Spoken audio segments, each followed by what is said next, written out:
நாட்டில் கோவிட்-19 மற்றும் இன்ஃபுளுன்சா காய்ச்சல் தொடர்ந்து கட்டுப்பாட்டுக்குள் இருப்பதாக சுகாதார அமைச்சு தெரிவித்துள்ளது.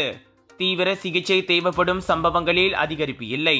புதிதாக மரணங்களும் பதிவாகவில்லை என KKM கூறியது. டிசம்பர் 15 முதல் 21 வரை மலேசியா 1477 கோவிட்-19 சம்பவங்களை பதிவு செய்துள்ளது. முந்தைய வாரத்தை காட்டிலும் அது 14.23 விழுக்காடு குறைவாகும். அதே சமயம் சாதாரண வார்டுகளில் அனுமதிக்கப்பட்டோரின் எண்ணிக்கையும் தீவிர சிகிச்சை பிரிவில் அனுமதிக்கப்பட்டோரின் எண்ணிக்கையும் இந்த ஒரு வாரத்தில் சரிந்துள்ளது. கோவிட் மரணங்களை பார்த்தால் ஏப்ரல் 25 முதலே புதிய சம்பவம் எதுவும் பதிவாகவில்லை. இவ்வாண்டு பதிவான எண்ணிக்கை 58ஆகவே நீடிப்பதாக அறிக்கை வாயிலாக அமைச்சு கூறியது. இவ்வேளையில் இன்ஃபுளுன்சா A-B காய்ச்சல் சம்பவங்களும் 50வது வாரத்தில் குறைந்துள்ளன. என்றாலும் நாடு முழுவதும் இன்ஃபுளுன்சா காய்ச்சல் பரவல் தொடர்ந்து கண்காணிக்கப்பட்டு வரும் என அமைச்சு கூறியது. நிலைமை கட்டுக்குள் இருந்தாலும் ஆண்டு இறுதியில் கோவிட் சம்பவங்களும் இன்ஃபுளுன்சா காய்ச்சலும் அதிகரிக்கும் வாய்ப்பை மறுப்பதற்கில்லை. குறிப்பாக ஜப்பான் போன்ற குளிர் சீதோஷணத்தை கொண்டுள்ள நாடுகளில் சுவாச தொற்று சம்பவங்கள் அதிகரித்து வருவதை அமைச்சு சுட்டிக்காட்டியது. எனவே இந்த விழாக்கால ஒன்று கூடல்களின் போது சுய தூய்மை உள்ளிட்ட பாதுகாப்பு முன்னெச்சரிக்கை நடவடிக்கைகளை தொடர்ந்து அமுல்படுத்தி வருமாறு KKM கேட்டுக்கொண்டது.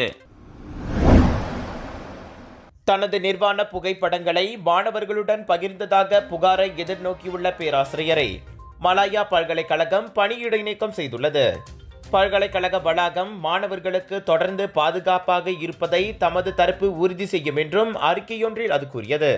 நடந்ததை தவறுவோர் யாராக இருந்தாலும் அவர்களின் பதவி, பொறுப்பு, அந்தஸ்து கருதாமல் கடும் நடவடிக்கை எடுக்கப்படுவதும் அவற்றில் அடங்கும் என தெரிவிக்கப்பட்டது.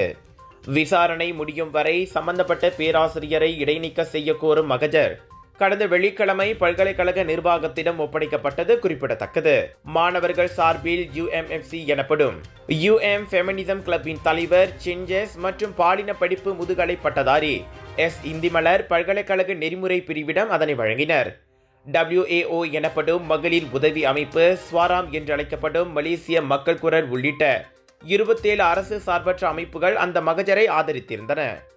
மலாயா பல்கலைக்கழகத்தின் பெயரை கெடுக்கும் வகையிலான பாலியல் தொல்லை புகார்கள் குறித்து உடனடி விசாரணை நடத்துமாறு உயர்கல்வி அமைச்சர் டத்துஸ்ரீ சம்ரி அப்துல் கடீரும் முன்னதாக உத்தரவிட்டிருந்தார்.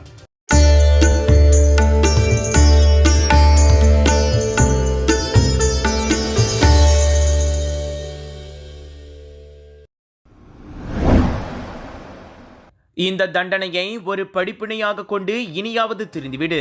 பாலியல் தொல்லை கொடுத்தது மற்றும் ஜூனியர் மாணவர்களின் ஆபாச படங்களை வைத்திருந்த குற்றத்திற்காக 17 வயது மாணவனுக்கு தண்டனை அறிவிக்கும் முன் ஜொஹோர் பத்துபஹாட் மஜிஸ்ட்ரேட் நீதிமன்ற நீதிபதி கூறிய அறிவுரை அது. அந்த இளம் குற்றவாளியை 2001ஆம் ஆண்டு சிறார் சட்டத்தின் கீழ் மலாக்கா ஹென்றி கர்னி சிறுவர் சீர்திருத்த பள்ளியில் 3 ஆண்டுகள் வைத்திருக்குமாறு தீர்ப்பளிக்கப்பட்டது. மேனியை காட்டுமாறு கூறி 7 ஜூனியர் ஆண் மாணவர்களுக்கு உடல் ரீதி அல்லாத பாலியல் தொல்லை கொடுத்ததாக முதல் குற்றச்சாட்டு முதல் 62வது குற்றச்சாட்டு வரை அவன் மீது சுமத்தப்பட்டது. பத்துபஹாட், குலுவாங், தங்காக் மாவட்டங்களில் பள்ளிவாசல், கழிவறை, பள்ளி, பாதிக்கப்பட்ட மாணவர்களின் வீடுகள் என பல்வேறு இடங்களில் அவன் அக்குற்றத்தை புரிந்துள்ளான். கடைசி 63வது குற்றச்சாட்டின்படி கடந்த மாதம் வீட்டில் மடிக்கணினியில் சிறார் ஆபாச வீடியோக்களை அவன் வைத்திருந்தான்.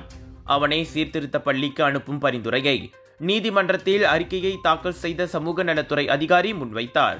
3 ஆண்டுகளுக்கு பிறகு ஹென்றி கர்னியில் இருந்து வெளியேறியதும் அவன் ஓராண்டுக்கு போலீஸ் கண்காணிப்பில் இருக்க வேண்டும் என்றும் நீதிபதி உத்தரவிட்டார். மலாக்கா அயக்ரோ RNR அருகே பிளஸ் நெடுஞ்சாலையின் 204வது கிலோமீட்டரில் நேற்றிரவு நிகழ்ந்த கோர விபத்தில் 7 பேர் உயிரிழந்தனர். மேலும் 33 பேர் காயமடைந்தனர். 3 சிறார்கள் உட்பட 8 பேரை ஏற்றியிருந்த MPV ரகத்திலான டொயோட்டா எஸ்டிமா கார், 2 ஓட்டுநர்கள் உட்பட 29 பேருடன் சென்ற சுற்றுலா பேருந்து, 2 பேருடன் சென்ற ட்ரெய்லர் லாரி ஆகிய 3 வாகனங்கள் அதில் சம்பந்தப்பட்டன.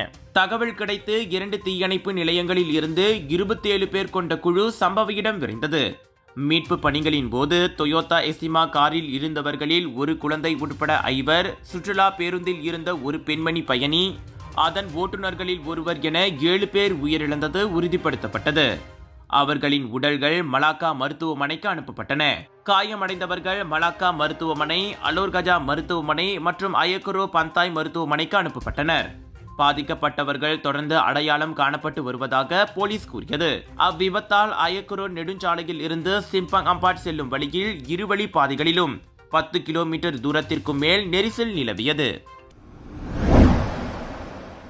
சபா பியூஃபோர்ட்டில் 7 மீட்டர் உயர டொரியான் மரத்தில் சிக்கிக்கொண்ட ட்ரோனை எடுக்க மரமேறிய ஆடவர் அரை மணி நேரத்திற்கும் கூடுதலாக மேலேயே பரிதவித்தார். கம்போங் பந்தாண்டோக் லூபாக்கில் நேற்று மாலை 5:40 மணி அளவில் அச்சம்பவம் நிகழ்ந்தது.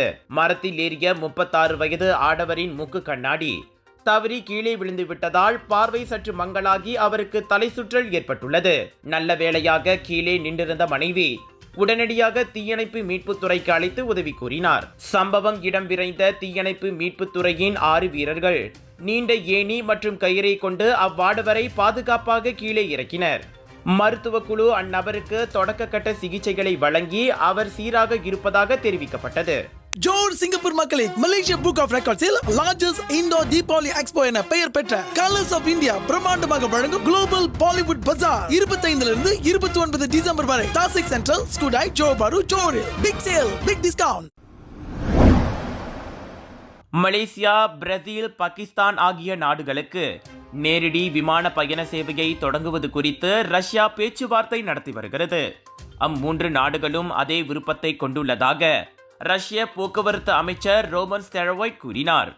இதையடுத்து சம்பந்தப்பட்ட நாடுகளின் நிலவரங்களை கண்காணித்து வருவதாகவும் கலந்தாய்வுகளை தொடர ஆர்வம் கொண்டிருப்பதாகவும் அவர் கூறினார். எங்களின் பயணப்பாதை கட்டமைப்பு அடிக்கடி மாறும் தன்மையுடையது. அந்த நேரத்திற்கு எது முக்கியமோ அதற்கு முன்னுரிமை வழங்கி அனைத்துலக விதிமுறைகளுக்கு ஏற்ப செயல்படுவோம் என்றார் அவர். அவ்வகையில் பல்வேறு விமான நிறுவனங்களுடன் பேச்சுவார்த்தை நடைபெற்று வருகிறது. குறிப்பாக பயணிகளின் எண்ணிக்கை தொடர்பில் ஆராயப்படுகிறது. பயணிகளின் எண்ணிக்கை ஊக்கமளிக்கும் வகையில் இருந்தால் அம்மூன்று நாடுகளுக்கும் குறிப்பிட்ட நேரடி விமான சேவைகளை ஏற்படுத்துவதில் பிரச்சனை இருக்காது என ஸ்டெரவைட் கூறினார்.